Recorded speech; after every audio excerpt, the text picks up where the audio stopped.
నమస్తే, welcome to Avani news network. మొన్న శనివారం రోజు పూణేలో రాహుల్ గాంధీ సభ జరిగింది. అమ్మాయిలతో మొత్తం జెంజీలు మిలియనీల్స్ ఉన్నట్టున్నారు, జనాల్ఫా కూడా ఉన్నారు. దాదాపు 50,000 కంటే ఎక్కువ మంది వచ్చారనేది ఒక అంచనా. నిజంగా అది ఆ సభ రాజకీయ సభ కూడా కాదు, రాజకీయ సభే కానీ అక్కడేమి రాజకీయాలు మాట్లాడలేదు. ఇప్పటి వరకు భారతదేశంలో అన్ని రాజకీయ పార్టీలు, పార్లమెంటరీ రాజకీయ పార్టీలు ముఖ్యంగా అధికారంలో ఈరోజు మొన్న అంతకుముందు ఎప్పుడొకప్పుడు అధికారంలో ఉన్న రాజకీయ పార్టీల నాయకులు మాట్లాడేదానికి భిన్నంగా రాహుల్ గాంధీ ఉపన్యాసం ఉన్నది. అలాగే అక్కడికి వచ్చిన అమ్మాయిల పార్టిసిపేషన్ కూడా ఉన్నది. అందులో చాలామంది స్టేజ్ మీదకి ఎక్కి మాట్లాడారు కూడా, ప్రధానంగా అదే ఉన్నది.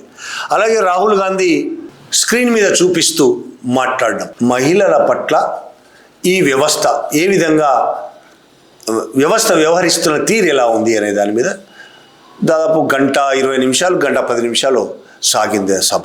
అందులో మనుస్మృతి ఏం చెప్తున్నది మహిళల గురించి, అలాగే మహిళల మీద కంట్రోల్ ఎలా ఉన్నది, హింస ఎలా ఉన్నది, రక్షణ లేని పరిస్థితులు ఎలా ఉన్నాయి, ఇలా చాలా విషయాలు చెప్తున్నారు. స్వతంత్రం లేకుండా ఎలా ఉన్నదని చాలా విషయాలు చెప్పాడు. ప్రధానంగా అందులో మనుస్మృతి గురించి, మనుస్మృతిలో ఉన్న శ్లోకం ఉంది 5వ అధ్యాయంలో 148వ శ్లోకం. దాని గురించి చెప్తూ ఆయన, పితా రక్షతి కౌమారే భర్త రక్షతి యౌవనే రక్షంతి స్థవిరే పుత్రం నా స్త్రీ స్వతంత్రం అర్హతి.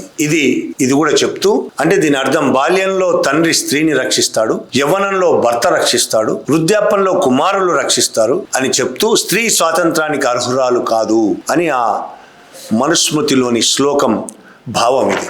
దీని గురించి ఆయన మాట్లాడాడు. స్త్రీ ఎప్పుడూ ఒకరి రక్షణలోనే ఉండాలా, పురుషుడి పేరుతోనే గుర్తింపు రావాలా స్త్రీకి కూడా, ఆ విషయాలన్నీ మాట్లాడాడు. తనకు తాను గుర్తింపు లేదు, ఎవరికి చెందుతుంది ఈ విషయం స్పష్టంగా చెప్పాడు. స్త్రీ తండ్రికి చెందుతుందా, భర్తకు చెందుతుందా, కొడుకు చెందుతుందా? స్త్రీ ఎవరికి చెందదు. వాళ్లతో కలిసి జీవిస్తుంది, వాళ్ళను ప్రేమిస్తుంది, వాళ్ళను గౌరవిస్తుంది, కానీ ఎవరికి చెందదు. స్త్రీ తనకు తానే చెందుతుంది. ఈ విధమైన విషయాలు మాట్లాడుతూ ఆయన ఎవరి అధీనంలో ఉండకూడదు స్త్రీ, 21వ శతాబ్దంలో స్త్రీ ఎవరి అధీనంలో ఉండాలి, ఇది ఆయన ప్రశ్న. ఎవరి అధీనంలో ఉండకూడదు అని చెప్తూ ఇంకా చాలా విషయాలు చెప్పాడు. ఫైనాన్షియల్, ఆర్థికపరమైన అణిచివేత కావచ్చు, ఆర్థికపరమైన స్వతంత్రత లేకపోవడము, హింస, రకరకాల హింస, కుటుంబం నుంచి సమాజం, అన్ని రకాల హింస, ఇలా చాలా రకాల హింస గురించి మాట్లాడాడు. ముఖ్యంగా ఆ రోజు ఆయన స్త్రీ గురించి మాట్లాడిన మాటలు నిజంగానే ఒక రకంగా సంచలనం. కానీ రాహుల్ గాంధీ మొదటి వాడేం కాదు స్త్రీ గురించి ఈ విధంగా మాట్లాడడం. మనుస్మృతి గురించి వాళ్ళ కొత్తగా మాట్లాడడం రాహుల్ గాంధీ, గతంలో కూడా మాట్లాడాడు రాహుల్ గాంధీ. కులం గురించి కూడా చాలాసార్లు మాట్లాడాడు, కానీ ఇంతకు ముందు కూడా చాలా మంది మాట్లాడారు. ఈ మనుస్మృతి గురించి ఆర్ఎస్ఎస్, బీజేపీ వాళ్ళు ఒక ప్రశ్న వేస్తారు, మనుస్మృతిని పూర్తిగా చదవకుండానే ఒక శ్లోకాన్ని పట్టుకొని హిందూ సాంప్రదాయాన్ని విమర్శిస్తారా అని. ఎందుకంటే మనుస్మృతిలో స్త్రీని గౌరవించాలని కూడా ఉన్నదని, దాని గురించి కూడా మాట్లాడుకుందాం. అయితే ఈ మనుస్మృతి గురించి 1927లోనే మనుస్మృతిని దహనం చేసిన అంబేద్కర్ గురించి మాట్లాడకుండా మనుస్మృతి గురించి మాట్లాడలేదు. 1927లో అంబేద్కర్ ఈ మనుస్మృతిని ఎందుకు బహిరంగంగా దహనం చేశారు, దాని గురించి కూడా మాట్లాడుకోవాలి. ఇవాళ రాహుల్ గాంధీ కొత్తగా మాట్లాడుతున్న అంశం కాదు ఇది. 1927లోనే, అంతకు ముందు నుంచే అంబేద్కర్ మనుస్మృతిని ప్రశ్నించాడు, మనుస్మృతిని వ్యతిరేకించాడు. మనుస్మృతి ఒక్క స్త్రీల గురించిన అంశమే కాదు, మనుస్మృతి మొత్తం రాజ్యంలోని పౌరులు, ప్రజలు ఎలా ఉండాలని చెప్తుంది. కుటుంబ వ్యవస్థ, వివాహ వ్యవస్థ, వారసత్వం, కులము, రాజధర్మం, శిక్ష, ఆచారాలు, ఇన్ని విషయాలను మనుస్మృతి చెప్తుంది. ఈ మొత్తం విషయాల్లో స్త్రీకి సంబంధించింది శిక్ష, ఆచారాలు, స్త్రీల స్థానం కూడా, స్త్రీలకు సంబంధించిన ఒక అంశం రాహుల్ గాంధీ మాట్లాడిన అంశం. కులం అంశం కూడా అప్పుడప్పుడు మాట్లాడుతున్నాడు. ఇందులో కుటుంబ వ్యవస్థ గురించి కూడా మాట్లాడాల్సిన అవసరం ఉంది, వివాహ వ్యవస్థ గురించి మాట్లాడాలి, వారసత్వము, కులము, రాజధర్మము, శిక్ష, ఆచారాలు, ఈ మొత్తం కూడా ఒకదానికొకటికి లింక్ అయి ఉన్నాయి, ఏది వేరు కాదు. ఆ రోజున ఎవరైతే ఆ వ్యవస్థను నడిపించారో వాళ్ళ ఆధిపత్యం నిలబెట్టుకోవడం కోసం, వాళ్ళ దోపిడీ కొనసాగడం కోసం ఇవన్నీ అవసరమైనవి. కులం అవసరమైంది, స్త్రీ అణిచివేత అవసరమైంది, కుటుంబ వ్యవస్థ పేరుతో స్త్రీని అణిచివేశారు, వారసత్వం, పురుషుడి వారసత్వం కూడా అందుకే అవసరమైంది, రాజధర్మం పేరుతో ఎవరెవరు ఏ శిక్షలు అనే పేరుతో శిక్షలు విధించారు. అగ్రకులాలకు శిక్ష, అసలు శిక్షలే లేని అగ్రకులాలు, శూద్రులకు శిక్షలు, స్త్రీలకు శిక్షలు, ఇట్లా చాలా ఉన్నాయి అందులో. అయితే ఇప్పుడు మనం మాట్లాడుతున్నది స్త్రీలకు సంబంధించి కాబట్టి, యత్ర నారాస్త్యు పూజ్యంతే రమంతే తత్ర దేవత. ఇంతకు ముందే చెప్పాను, స్త్రీలు ఎక్కడ గౌరవిస్తారో అక్కడే దేవతలు ఆనందిస్తారనే మాట కూడా ఉంది. ఒకవైపు స్త్రీలు స్వతంత్రానికి అనర్హులు అని చెప్తూ, ఇంకొక వైపు స్త్రీలను గౌరవించాలని చెప్పడం. గౌరవించడం వేరు, స్త్రీ స్వతంత్రంగా ఉండడం, రెండు చాలా తేడాలు ఉన్నాయి రెండింటికి. స్త్రీలను గౌరవించడం వాళ్ళకి ఇబ్బంది లేని పని. ఇంట్లో కూర్చోబెట్టడం, వంటిట్లో కూర్చోబెట్టాలి స్త్రీని. గౌరవిస్తున్నామని కథలు చెప్పాలి. గౌరవిస్తున్నాము, నువ్వు చాలా గొప్పదానివి, తల్లి ఈ మొత్తానికి మూలం తల్లి అంత గొప్పది, త్యాగమై ఇంకోళ్ళు ఉండదు అని చెప్తూనే ఆ తల్లి త్యాగంతో, ఆ భార్య త్యాగంతో వీళ్ళు దోపిడీ చేయడం అనేది అలవాటు చేసుకున్నారు. వాళ్ళకు త్యాగం అనే ముద్రలు వేసి, వాళ్ళ త్యాగం అనే దాంట్లో కొట్టుకుపోయేటట్టు చేసి, మిమ్మల్ని మేము గౌరవిస్తున్నామని, దేవతల్లాగా గౌరవిస్తున్నామని కథలు చెప్తూ వాళ్ళని అణిచివేసే ఒక పద్ధతి, ఆ గౌరవించడంలోనే అణిచివేసే ఒక పద్ధతి ఉంది. స్త్రీలను గౌరవించాలి, కానీ వాళ్ళు స్వతంత్రులుగా ఉండాలి. స్వతంత్రులుగా లేకుండా బానిసలుగా చేసి, బానిసలను నేను గౌరవిస్తున్నామని చెప్పడంలోనే ఒక కుట్ర ఉన్నది. బానిసలను చేతులకు బేడీలు వేయరు, కాళ్ళకు సంఖ్యలు వేయరు, జైల్లో పెట్టరు. ఆ బానిసత్వం కాదు. చూడ్డానికి చాలా స్వతంత్రంగానే ఉన్నట్టున్నారు, కానీ వాళ్ళ మెదళ్లకు సంఖ్యలు వేస్తున్నారు. సంఖ్యలు చేతులకు కాళ్ళకి వేయాల్సిన అవసరం లేదు, జైల్లో పెట్టాల్సిన అవసరమే లేదు. మెదళ్లకు సంఖ్యలు పడితే ఒకసారి వాళ్ళు జైల్లో ఉండాల్సిన అవసరం లేదు. బహిరంగంగా ఉండి కూడా వాళ్ళు ఖైదీలే. ఆ ఖైదీలు వీళ్ళ భావజాలంతో వాళ్ళని ఖైదీలుగా మార్చి వీళ్ళు రాజ్యం చెలాయించారు పురుషులు. అదొక్కటే కాదు, కులం కూడా ఇందులో. పురుషులు రాజ్యం చెలాయించారంటే శూద్రులు చెలాయించారా? కాదు. బ్రాహ్మణుడు, క్షత్రియులు, వైశ్యుడు, 4 వర్ణాలు కదా అప్పుడు. ఆ విధమైన మనుస్మృతిని ధిక్కరించాలని చెప్పిన వాడు అంబేద్కర్. మొదటగా అంతకుముందు చాలామంది విమర్శలు చేసి ఉండొచ్చు, కానీ తీవ్రమైన పోరాటం చేసిన వాడు మనుస్మృతికి వ్యతిరేకంగా అంబేద్కర్ మనుస్మృతిని కాల్చడం అంటే, ఇప్పటికీ అనేక చోట్ల చాలామంది మనుస్మృతిని కాలుస్తున్నారు. మనుస్మృతిని కాల్చినందుకు ఆర్ఎస్ఎస్ వాళ్ళు, బీజేపీ వాళ్ళు దాడులు చేస్తూనే ఉన్నారు. మేము కాలేజీ చదువుతున్న రోజుల్లో కూడా అలాంటివి జరిగాయి. ఆర్ఎస్ఎస్, ఏబీపీ వాళ్ళు దాడులు చేసేవాళ్ళు మనుస్మృతిని కాల్స్తే. మనుస్మృతి అనే పుస్తకాన్ని కాల్చడం అనేది ఒక పుస్తకాన్ని కాల్చడం సంబంధించిన వ్యవహారం కాదు. అది ఒక రాజకీయ ప్రకటన. మనుస్మృతి చెప్పిన భావజాలానికి వ్యతిరేకమైన ఒక రాజకీయ ప్రకటన అది. పుట్టుక ఆధారంగా మనుషుల మధ్య అసమానతలను బోధించే పద్ధతి అది. పుట్టుక ఆధారంగా మనుషుల మధ్య అసమానతలు, పుట్టుక ఆధారంగా కులం ఆధారంగా అసమానతలు, ఇది మనుస్మృతి ఏర్పాటు చేసింది. అంతకు ముందు నుంచి కూడా ఉండొచ్చు. మనుస్మృతి దాన్ని నిర్ధారించింది, ఒక రాజ్యాంగంగా ఏర్పాటు చేసింది అది. అంబేద్కర్ ఇంకా చాలా లోతుగా స్త్రీకి సంబంధించి కుల వ్యవస్థతో స్త్రీ అణిచివేతకు కూడా లింక్ ఉంది అని మాట్లాడాడు. కుల వ్యవస్థ కొనసాగాలంటే వివాహ సంబంధాలపై నియంత్రణ అవసరము.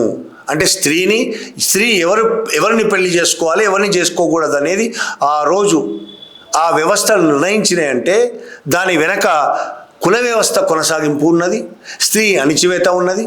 వీటన్నిటి వెనక ఆర్థిక దోపిడీ, శ్రమ దోపిడీ కూడా ఒక కారణం.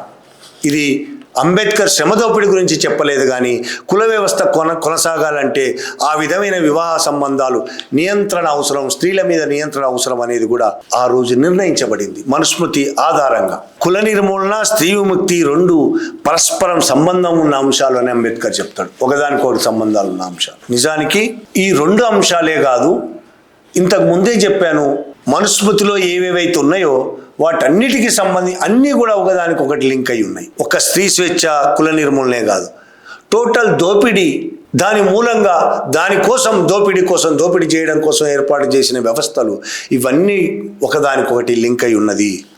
అందుకే అంబేద్కర్ స్వేచ్ఛ, సమానత్వం, సోదరభావం అనేది ప్రతిపాదించాడు మనుస్మృతికి వ్యతిరేకంగా.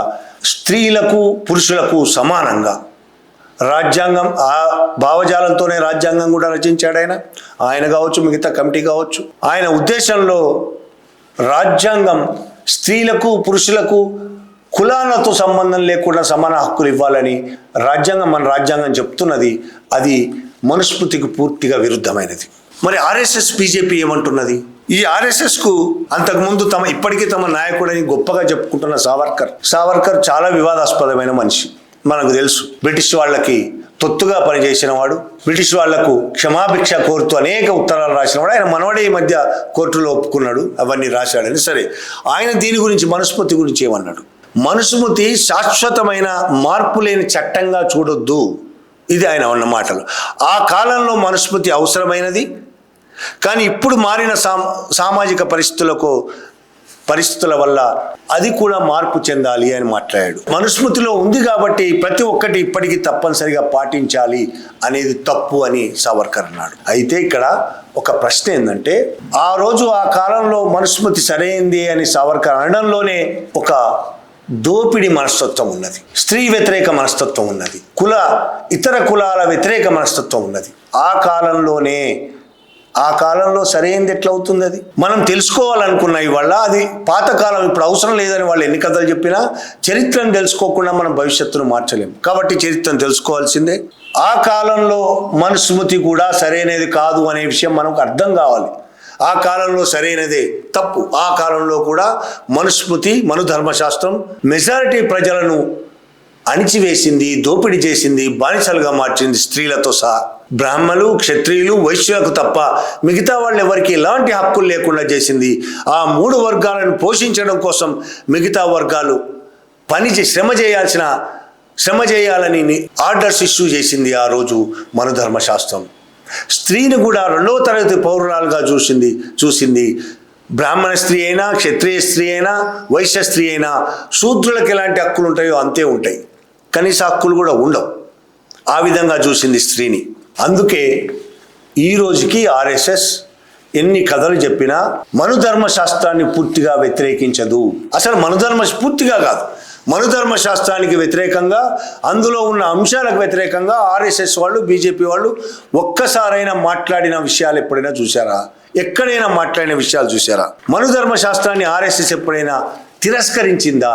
తిరస్కరించలేదు. దాన్ని కొనసాగించాలని కోరుకుంటున్నది. బహిరంగంగా మనుధర్మశాస్త్రమే మన రాజ్యాంగం అనేది చెప్పదు, కానీ మనుధర్మశాస్త్రాన్ని రాజ్యాంగంగా పెట్టడానికి కుట్రలు అయితే చేస్తున్నది. ఆ ఆర్ఎస్ఎస్ అనుచరులు ఇప్పటికీ ఎవరైనా మనుధర్మశాస్త్రాన్ని వ్యతిరేకంగా మాట్లాడితే, లేదు మనుధర్మశాస్త్రాన్ని కాల్చేస్తే వాళ్ళ మీద దాడులు చేయడం, కేసులు పెట్టించే ప్రయత్నం చేయడం, రకరకాల దుర్మార్గాలు చేస్తూనే ఉన్నారు. ఈ నేపథ్యంలో ఇవాళ మొన్న శనివారం రోజు రాహుల్ గాంధీ మాట్లాడిన మాటలను కూడా అర్థం చేసుకోవాలి. ఒకరి రక్షణ కిందనే మహిళ ఉండాలి అనే మనుస్మృతి భావజాలాన్ని వ్యతిరేకిస్తూ, మహిళ లేదా స్త్రీ ఎవరికి చెందదు, ఆమె తనకు తానే చెందుతుంది అనే ఆయన మాటలు ఖచ్చితంగా సరైన మాటలు.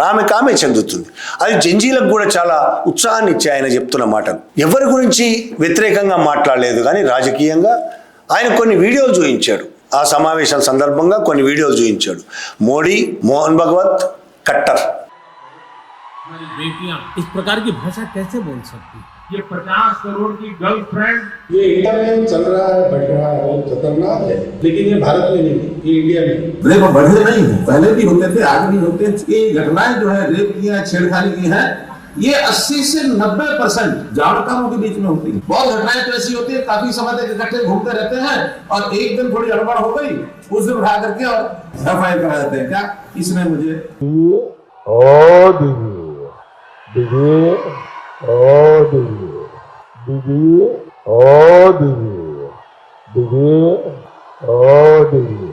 एक कल्चरल शॉक है कि हमारी बेटियां इस प्रकार की भाषा.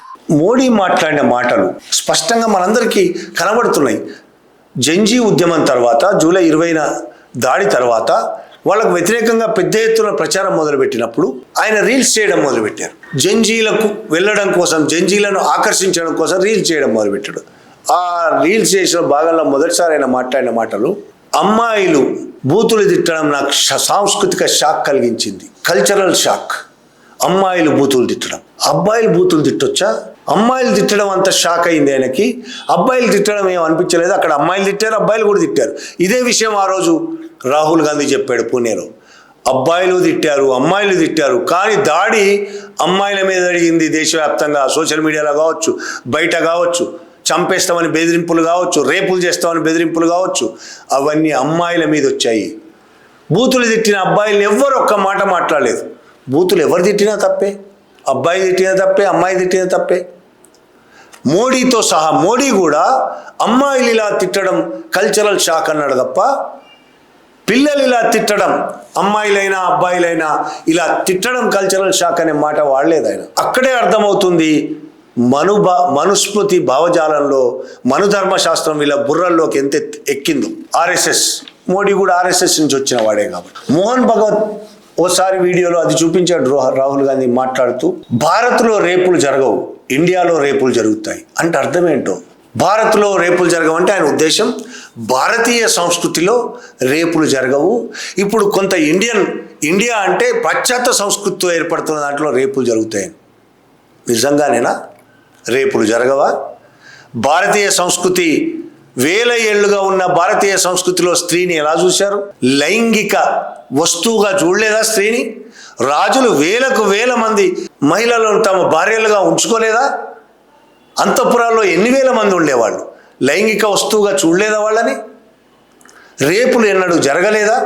బలవంతంగా ఎత్తుకెళ్ళి, మీ ఆర్ఎస్ఎస్ వాళ్ళు తీస్తున్న సినిమాల్లోనే ఉన్నాయి కదా, బలవంతంగా ఎత్తుకెళ్ళి, దాన్ని రేప్ అనలేదు అప్పుడు. కానీ రేప్ ఆ రోజు జరిగింది. రేపు ఇష్టం లేకుండా స్త్రీని బలవంతంగా తీసుకెళ్ళి అనుభవించడం అంటే రేప్. అది రేప్ అనేది వాళ్ళ కొత్తగా వచ్చింది కాదు. నువ్వు చెప్తున్న భారత సంస్కృతిలోనే రేపులు ఉన్నాయి. పాశ్చాత్య సంస్కృతిలో రేపులు ఉంటాయి, ఇక్కడ ఉండవు. చూడండి ఒక్కసారి, పాశ్చాత్య సంస్కృతిలో యూరోప్లో కానీ అమెరికాలో కానీ సంవత్సరానికి ఎన్ని రేపులు జరుగుతున్నాయి, భారతదేశంలో ఎన్ని రేపులు జరుగుతున్నాయి. ఈ రేపులు కొత్తగా పాశ్చాత్య సంస్కృతితో కాదు, అంతకు ముందు నుంచి. ఇప్పుడు పాశ్చాత్య సంస్కృతి అంటే ఇప్పుడు మాట్లాడుతున్నాం, అది కూడా కొద్దిమంది, మొత్తం పాశ్చాత్య సంస్కృతికి అనుగుణంగా ఏం లేరు. దీంట్లోనే చాలా దుర్మార్గమైన కుట్ర ఉన్నది. భారతీయత అంటే రేపులు ఉండవు. భారతీయతలో రేపులు చేయడానికి భారతీయత అయినా, ఇండియా అయినా, అమెరికా అయినా, పాకిస్తాన్ అయినా ఒకటే.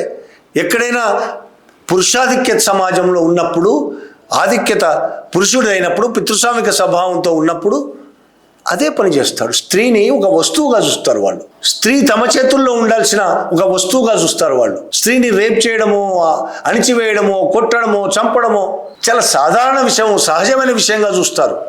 మోహన్ భగవత్ కూడా అలాగే చూస్తున్నాడు స్త్రీని. కానీ కొన్ని నాటకాల పద్ధతుల్లో ఆయన మాటలు మాట్లాడతాడు కాబట్టి భారతదేశం, ఇండియా అని కథలు చెప్తున్నాడు. ఇక కట్టర్ ఏమంటాడు? రేపులు చేయడానికి ప్రధాన కారణం మహిళలేనంట. మహిళల వస్త్రధారణ, మహిళల ప్రవర్తన రేపులు చేయడానికి కారణం. ఇంతకంటే దుర్మార్గమైన ఏముంటాయి? బీజేపీ నాయకులు, వీళ్ళందరూ బీజేపీ నాయకులు, అందరూ ఆర్ఎస్ఎస్ నుంచి వచ్చిన వాళ్ళే. ఈ మాటల్ని ఆ రోజు రాహుల్ గాంధీ తెర మీద చూపించి, ఈ విధమైన భావజాలం ఉంది ఆర్ఎస్ఎస్లో అనేది ఆయన స్పష్టంగా చెప్పాడు. ఈ ఆర్ఎస్ఎస్ భావజాలం ఇవాళ భారతదేశంలో ఆర్ఎస్ఎస్ భావజాలమే నడుస్తున్నది అని ఒక భ్రమ కల్పిస్తున్నారు. కానీ దేశంలో మెజారిటీ ప్రజలు ఆ భావజాలాన్ని తిరస్కరిస్తున్నారు. అధికారం వాళ్ళది కావచ్చు, కానీ తిరస్కరిస్తున్నారు ఆ భావజాలాన్ని. మన రాజ్యాంగమే చెప్తున్నా అందరికీ సమానమైన ఆర్టికల్ 14 సమానత్వం అంటే పురుషుల సమానత్వం ఒక్కటే కాదు. సమానత్వం అంటే ప్రజలందరికీ సంబంధించిన సమానత్వం గురించి చెప్తుంది ఆర్టికల్ 14. ఆర్టికల్ 15 లింగం, జెండర్ వల్ల వివక్షను నిషేధించడం. జెండర్ కారణంగా వివక్షను కొన్ని వేల ఏళ్లుగా ఉంది. జెండర్ కారణంగా వివక్ష, దాన్ని నిషేధిస్తుంది రాజ్యాంగం. స్త్రీల హక్కుల గురించి మాట్లాడింది మన రాజ్యాంగం. మనుస్మృతి స్త్రీలను ఎవరు రక్షించాలి, కొడుకా, తండ్రా, భర్తనా అనే విషయాల మీద చర్చ కేంద్రీకరిస్తే రాజ్యాంగం స్త్రీకి సమానమైన హక్కులు ఉంటాయని చెప్తున్నది. ఒక మనుస్మృతే కాదు, ఒక భారతదేశమే కాదు, ఏ దేశంలోనైనా ఏ ప్రాచీన గ్రంథమైనా సరే, మతపరమైన గ్రంథమైనా సరే, మీ సాంప్రదాయాలకు సంబంధించిన గ్రంథాలైనా సరే, అలాగే ఏ రాజకీయ సిద్ధాంతమైనా సరే, స్వేచ్ఛ, సమానత్వం, గౌరవం, మానవ హక్కులకు విరుద్ధంగా ఉంటే అది సమాజానికి వ్యతిరేకం, అది ప్రజలకు వ్యతిరేకం, మొత్తం ప్రజలకు వ్యతిరేకం. దాన్ని తిరస్కరించాల్సిందే. అది ఆర్ఎస్ఎస్ అయినా ఇంకొకళ్ళైనా దాన్ని ఖచ్చితంగా మనం తిరస్కరించాల్సిందే. ఈ మొత్తం మనువాద భావజాలానికి సంబంధించిన ప్రశ్నలు శనివారం రోజు పూణేలో రాహుల్ గాంధీ లేవనెత్తారు. ముందే చెప్పినట్టు ఇది చాలా ఏళ్ల క్రితం అంబేద్కర్ తన జీవితం అంతా పోరాడిన అంశం. ఇప్పుడు రాహుల్ గాంధీ అదే విషయం మాట్లాడుతున్నారు. ఆశ్చర్యంగా కాంగ్రెస్లో ఒక వ్యక్తి ఈ విధంగా మాట్లాడడం అనేది కొంత ఆశ్చర్యం. కాంగ్రెస్ ఎప్పుడు ఈ విధంగా ప్రవర్తించిన దాఖలాలు లేవు. కాంగ్రెస్ భూస్వామ్య భావజాలంతో, ఇదే భావజాలం ఏదైతే ఇవాళ రాహుల్ గాంధీ వ్యతిరేకిస్తున్నాడో అదే భావజాలంతో కాంగ్రెస్ ఆచరణ ఉన్నది. కాంగ్రెస్ పెరిగింది అదే భావజాలంతో, కాంగ్రెస్ ఆచరణ అంతా అదే భావజాలంతో ఉన్నది. ఇప్పటికీ రాహుల్ గాంధీ మాట్లాడుతున్న మాటలకు, కాంగ్రెస్ పార్టీలో ఉండే నాయకుల ఆచరణకు పూర్తి విరుద్ధమైనది. కాంగ్రెస్ పార్టీలో 80% నాయకులు, కార్యకర్తలు ఈ భూస్వామ్య భావజాలంతోనే ఉన్నారు, పితృస్వామిక భావజాలంతోనే ఉన్నారు. స్త్రీని 2వ తరగతి పౌరులుగానే చూస్తున్నారు. వాళ్ళకే అనిపించకపోవచ్చు మేము చూస్తున్నామని, ఎందుకంటే తరతరాలుగా, వేల సంవత్సరాలుగా వాళ్ళ కుటుంబంలో నుంచే పెరిగింది. అది ప్రతి కుటుంబంలో ఆ విధంగా పెరిగి ఆ భావజాలం పెరిగింది. కొన్ని వేల ఏళ్ళుగా అదే భావజాలంతో వస్తున్నది సమాజం. కాబట్టి వాళ్ళకి తప్పుగా కూడా అనిపించని పరిస్థితికి నెట్టేయబడ్డారు వాళ్ళు. కానీ సీరియస్గా ఆలోచిస్తే అది ఎంత తప్పేగా, దుర్మార్గమైనదో అర్థమవుతుంది. కానీ ఇవాళ రాహుల్ గాంధీ మాట్లాడిన మాటలు కనీసం కాంగ్రెస్ వాళ్ళ మీద అయినా ప్రభావం చూపిస్తాయా? నిజంగా ప్రశ్నార్థకమే ఇది కూడా. ఇంకొకటి, రాహుల్ గాంధీ మాట్లాడిన మాటలు సమస్య ఏందో ఎత్తి చూపించాడు. స్త్రీకి సంబంధించి, సరే కులానికి సంబంధించి, ఆర్థిక దోపిడీకి సంబంధించి ఇంకా చాలా ఉన్నాయి, అవి కూడా అప్పుడప్పుడు మాట్లాడుతున్నాడు ఆయన. పూణేలో మాట్లాడిన స్త్రీకి సంబంధించిన అంశమే తీసుకుంటే, స్త్రీ పితృస్వామ్య సంఖ్యలలో నలిగిపోతున్నదనే విషయం ఆయన చెప్పాడు. స్త్రీ అణిచివేయబడుతున్నదనే విషయం చెప్పాడు. స్త్రీ స్వతంత్రంగా లేదనే విషయం చెప్పాడు. విషయాలు ఏం జరుగుతున్నదో, ఏమున్నదో అది చూపించాడు. కానీ మారాలంటే ఏం చేయాలనే విషయంలో ఆయన ఎక్కడా మాట్లాడలేదు. గతంలో కులం గురించి కానీ, ఇప్పుడు స్త్రీ గురించి కానీ. ఈ పరిస్థితి మారాలంటే ఏం చేయాలి? రాహుల్ గాంధీ ఆ విషయంలో జవాబు ఎందుకు చెప్పలేదు? ఎందుకు ప్రశ్నలనే లేవనెత్తాడు? ఆయన దగ్గర జవాబులు లేవా? లేకపోతే జవాబులు చెప్తే ఆయన ఉనికికే ప్రమాదం అనుకుంటున్నాడా? ఆయన చెప్పిన ఆర్ఎస్ఎస్, బీజేపీలు ఖచ్చితంగా ఈ సమాజానికి వ్యతిరేకులు, స్త్రీలకు వ్యతిరేకులు, శూద్రులకు వ్యతిరేకులు, మొత్తం సమాజంలో పేదలకు కూడా వ్యతిరేకులే వాళ్ళు. అయితే మీరు రాహుల్ గాంధీ అండ్ కాంగ్రెస్ పార్టీ, మీరు వ్యతిరేకులు కాదు అని నిరూపించుకోవడానికి ఇప్పుడు మీరు లేవనెత్తుతున్న సమస్యలు పరిష్కారం చూపించాలి కదా, ఎందుకు చూపించలేకపోయారు? లేదు బీజేపీ ఓడిపోయి రేపు కాంగ్రెస్ అధికారంలోకి వస్తే ఈ మార్పులన్నీ, మీరు చెప్తున్న మార్పులన్నీ వచ్చేస్తాయా? సాధ్యమవుతుందా? వ్యవస్థ నిర్మాణమే కొన్ని వేల ఏళ్లుగా భారతదేశ వ్యవస్థ నిర్మాణమే అలా ఉంది. బ్రిటిష్ వాళ్ళు వచ్చి కూడా ఆ నిర్మాణాన్ని ఏమి చేయలేకపోయారు, ఆ నిర్మాణాన్ని విచ్ఛిన్నం చేయలేకపోయారు. ఏ నిర్మాణం?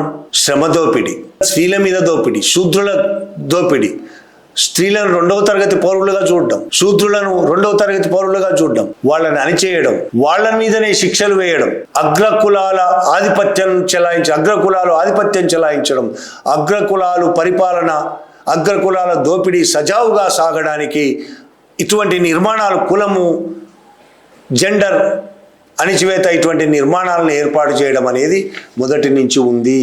వ్యవస్థ పునాదుల్లోనే అది ఉన్నది.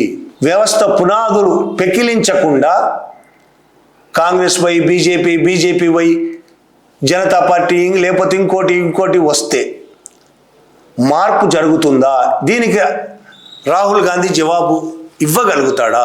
పునాదులే సరిగా లేకుండా ఉన్న ఒక బిల్డింగ్ను నువ్వు ఏం బాగు చేస్తావు? కూలిపోబోతున్న బిల్డింగ్ అది, కూలిపోవడానికి సిద్ధంగా ఉన్న బిల్డింగ్ అది. ఆ బిల్డింగ్ అలా ఉందని రాహుల్ గాంధీ చెప్తున్నాడు. దానికి పెయింట్ వేసి, సున్నం వేసి, లేదా సిమెంట్ పూసి బాగు చేద్దామనే ప్రయత్నం చేస్తున్నారా? అలా చేయడం వల్ల బాగవుతుందా? బలహీనంగా ఉన్న పునాదులు, దోపిడికి దారులుగా ఉన్న పునాదులు, శ్రమ దోపిడీ, స్త్రీ దోపిడీ, శ్రామిక దోపిడీ, శూద్రుల దోపిడీ, వీటికి పునాదులుగా ఉన్న వ్యవస్థను మార్చడం అంటే ఆ పునాదులతో సహా పెకిలించి కొత్త పునాదులు నిర్మించడం కాదా? లేదు, కొన్ని మార్పులు చేర్పులు, చిన్న చిన్న సంస్కరణలతో ఈ వ్యవస్థను 5000 ఏళ్లుగా సాగుతున్న ఈ వ్యవస్థను మార్చగలమని రాహుల్ గాంధీ అనుకుంటున్నాడా? వాళ్ళ అధికారంలోకి వస్తే ఇవన్నీ మార్చేస్తామని రాహుల్ గాంధీ అనుకుంటున్నాడా? చేయగలడా? అసలు కాంగ్రెస్ పార్టీలో ఉన్న భూస్వామ్య భావజాలం ఉన్న 80% నాయకులు ఈయన భావజాలాన్ని అంగీకరిస్తారా? అసలు రాహుల్ గాంధీ భావజాలాన్ని అంగీకరిస్తారా? వాళ్ళ మెదడులో, కాంగ్రెస్ నాయకుల మెదళ్లలో కూడా మనువాదమే అణువణువు నిండి ఉన్నది. వాళ్ళ రక్తంలో మనువాదం ఉన్నది, పురుష అహంకారం ఉంది, పితృస్వామికం ఉన్నది, దోపిడీ భావజాలం ఉన్నది, ప్రజలను దోపిడీ చేసే భావజాలం ఉన్నది. ఇప్పుడు రాహుల్ గాంధీ వీటన్నిటికి వ్యతిరేకంగా మాట్లాడుతున్నాడు కదా, దాన్ని కాంగ్రెస్ వాళ్ళు కనీసం అంగీకరిస్తారా? లేదు, పైపైన మాటలు చెప్పి దుర్మార్గ బీజేపీని కూల్చేసి మీరు అధికారంలోకి రావడం కోసం మాత్రమే పైపైన ఈ మాటలు చెప్తున్నారా? నిజంగానే ఈ వ్యవస్థను మార్చాలనుకుంటే పరిష్కారం ఏంటో చెప్పగలిగిన పరిస్థితిలో మీరు ఉండాలి. నిజంగా పునాదులు మారాలంటే ఏం చేయాలి? పైన బిల్డింగులు మార్చడం కాదు, పునాదులు మార్చాలి. పునాదులు మార్చాలంటే ఏం చేయాలి? అది కదా ప్రశ్నించుకోవాల్సింది. మీ అభిప్రాయం ఏంటి? కుల వ్యవస్థ, స్త్రీల పట్ల అణిచివేత, దోపిడీ, దౌర్జన్యాలు ఇవన్నీ పోవాలంటే పునాదులను మార్చాల్సిన అవసరం ఉందా లేదా? మార్చాలంటే ఏం చేయాలి? మీ అభిప్రాయాలను మీరేమనుకుంటున్నారు? ఆ అభిప్రాయాలను కింద కామెంట్ బాక్స్లో రాయండి. Thank you very much.